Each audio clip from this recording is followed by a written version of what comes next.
Hello guys! Welcome back sa aming channel. And for today's video, gagawa tayo ng Tom Yum Salmon Head. Ayan. So, na-cut ko na siya into serving size para hindi struggle pagkuha mamaya. So, normally, ang luto namin is either sinigang sa miso o sinigang sa gabi. But this time, gawa tayo ng Tom Yum. Most kilala siya sa, ano ba siya kilala? Sa Thailand o sa Vietnam?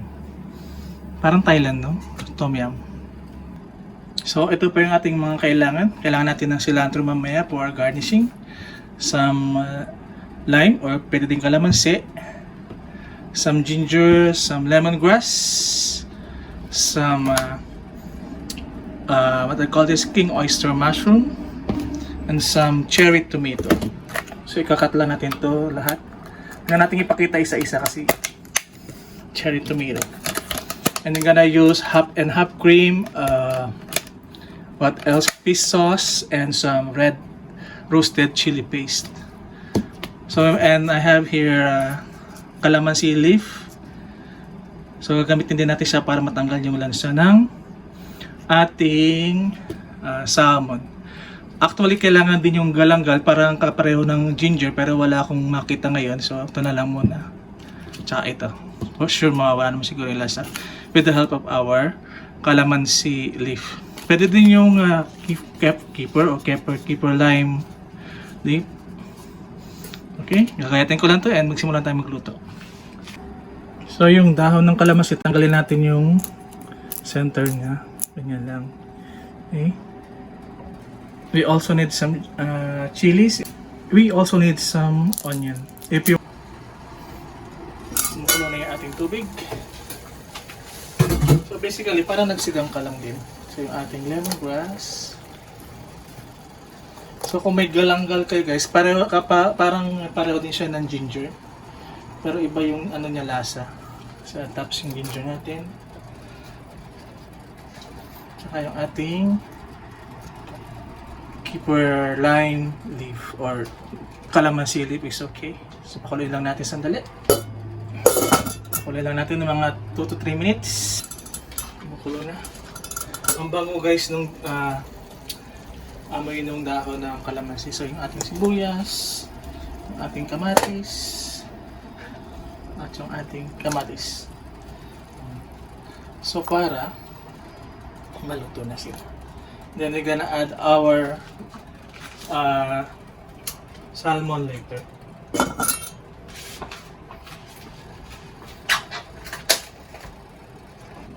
Ito yung king oyster na mushroom yan. So nabili lang natin i-cut na. So parang ganyan sila kalalaki.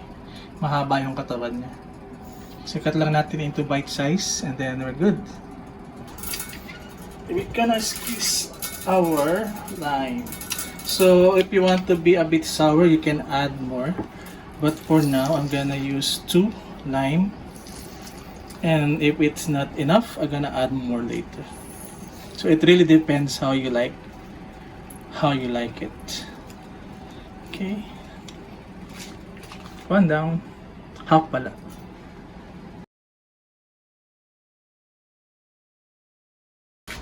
Kulong-kulo na yung ating nilagay. Ayan. Yung ating kamatis. So ano na rin. So time na natin ilagay yung ating salmon. Sabi nila kasi it's salmon, not salmon. So, ilagay lang natin siya dyan. Actually, isang buong ulo to. Hinati lang para hindi mahirap i-serve, di ba?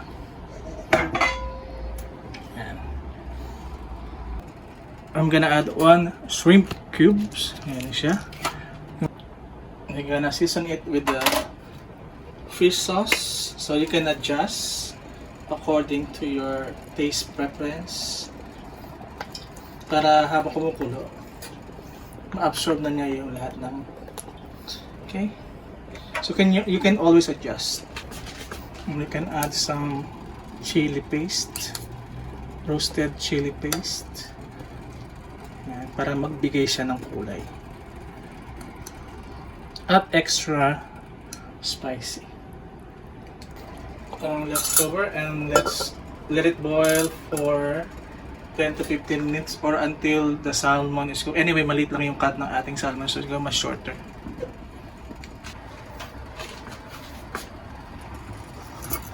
Kulo na. Wow! Ang bango. Nakaluto na rin naman ang ating salmon. Ba? Iba na yung kulay niya, o?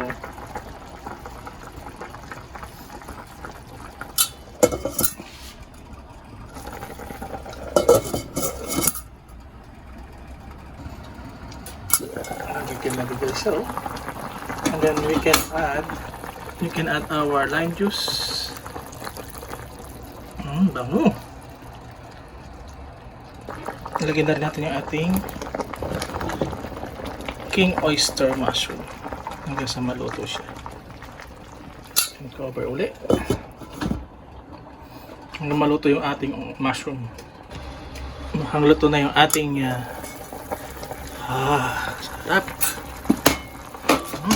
Init. Meron tayo ditong half and half. Nagamit tayo ng mga half cup muna. Subusin natin yung ating half and half. Wow, nag-iba yung color nyo. Naging looks creamy siya. Looks creamy. You can also add our chilies. Yung kalahati is for plating later. Lastly, we're gonna add our cilantro. You can add more if you like. Turn up the heat and we're done.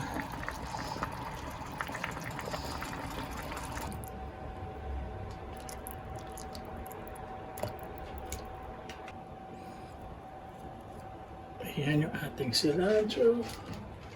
And then yung ating chili. So, I got my serving. Ito yung aking... Tingnan natin guys yung sabaw. Let's have the soup first.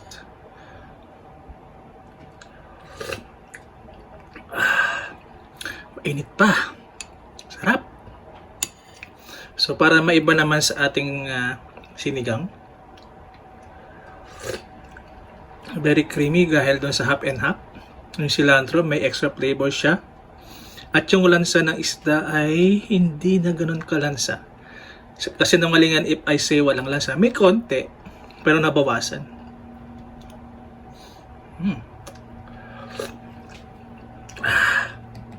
And let's try the meat. Gusto niyo ba yung eyeballs? Huwag na muna, baka hindi tayo pwede sa wow, yung balat. Tapos yung mushroom. And then the cilantro. So if you want it to be spicy, you can add more chilies. In one bite. Pero mainit pa, ipan muna natin.